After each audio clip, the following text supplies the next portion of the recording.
Hi everyone, welcome back to Lavanya's foods and fashion. నేను మీ లావణ్య. ఈరోజు మన వీడియోలో స్పెషల్ రెసిపీ వచ్చేసి చికెను ములక్కడ. చికెన్ అంటే ఇష్టం లేని వారు ఎవరైనా ఉంటారా? దట్టు ఆ చికెన్లో ఈ ములక్కడ వేసుకుంటే ఆ టేస్ట్ అనేది సూపర్ ఉంటుంది కదా. అది కూడా మా పెద్దనాన్నగారి స్టైల్లో ఈ చికెను ములక్కడ ఎలా ప్రిపేర్ చేయాలో ఈ వీడియోలో చూసేద్దాం. ములక్కడ తినడం వల్ల బోన్స్కి అనేది జిగురు వస్తుంది.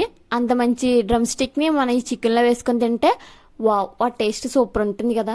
ముందుగా దీనికి కావలసిన పదార్థాలు: 3 కట్ చేసి పెట్టుకున్న ఉల్లిపాయలు, 2 కట్ చేసి పెట్టుకున్న టమాటా, 4 కట్ చేసి పెట్టుకున్న పచ్చిమిర్చి. వెలిగించి దాని మీద కడాయి పెట్టుకొని ఆయిల్ వేసుకోవాలి.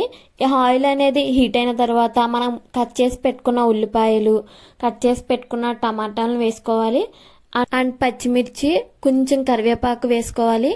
ఇలా వేసుకున్న తర్వాత వీడియోలో చూపిస్తున్న విధంగా మిక్స్ చేసుకొని ఇవి బాగా కుక్ అయ్యి కలర్ అనేది చేంజ్ అయిన తర్వాత 1/2 టీ స్పూన్ పసుపు అనేది వేసుకోవాలి. ముందుగా కట్ చేసి కడిగి పెట్టుకున్న కొత్తిమీర కూడా వేసుకోవాలి. కొత్తిమీర వేసుకున్న తర్వాత వీడియోలో చూపిస్తున్న విధంగా మిక్స్ చేసుకోవాలి. ఇలా మిక్స్ చేసుకొని కుక్ చేసుకోవాలి. మంట అనేది కొంచెం మీడియం ఫ్లేమ్లో పెట్టుకొని ఉడికించుకోవాలి. ఇలా ఉడికిన తర్వాత కారం అనేది వేసుకోవాలి. కారం అనేది మీ స్పైసీనెస్కి తగినట్టు వేసుకోవచ్చు. మేము కొంచెం కారం ఎక్కువ తింటాం కాబట్టి దీని కొలతలతో నేనేం చెప్పడం లేదు. ఇలా కారం వేసుకున్న తర్వాత వీడియోలో చూపిస్తున్న విధంగా మిక్స్ చేసుకోవాలి. ఇలా మిక్స్ చేసుకొని 2 మినిట్స్ కుక్ అయిన తర్వాత మనం ముందుగానే మిక్సీ పట్టి ఉంచిన గరం మసాలా అయితే యాడ్ చేసుకోవాలి. గరం మసాలా వేసుకున్న తర్వాత మనం ముందుగానే మిక్సీ పట్టి ఉంచిన అల్లం వెల్లుల్లి పేస్ట్ కూడా వేసుకోవాలి.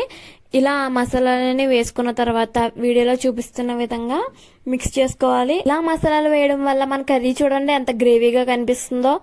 ఇలా మసాలాలు వేసిన తర్వాత పచ్చివాసన పోయేంత వరకు ఉడికించుకోవాలి. అండ్ టేస్ట్కి సరిపడినంత ఉప్పు అనేది వేసుకోవాలి.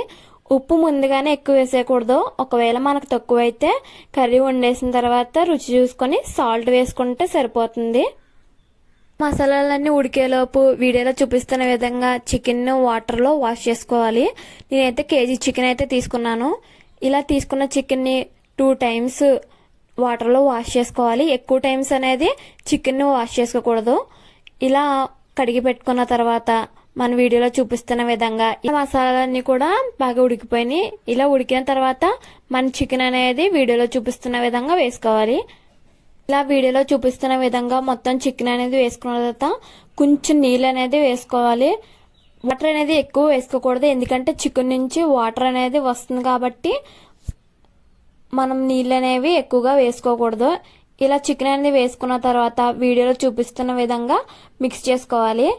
ఇలా మిక్స్ చేసుకున్న తర్వాత మనం ముందుగానే కట్ చేసి పెట్టుకున్న ఏవైతే ములక్కాడలు ఉంటాయో ఆ ములక్కాడలను కూడా వీడియోలో చూపిస్తున్న విధంగా వేసుకోవాలి. ఇలా ములక్కాడలన్నీ వేసుకున్న తర్వాత మరొకసారి మిక్స్ చేసుకోవాలి.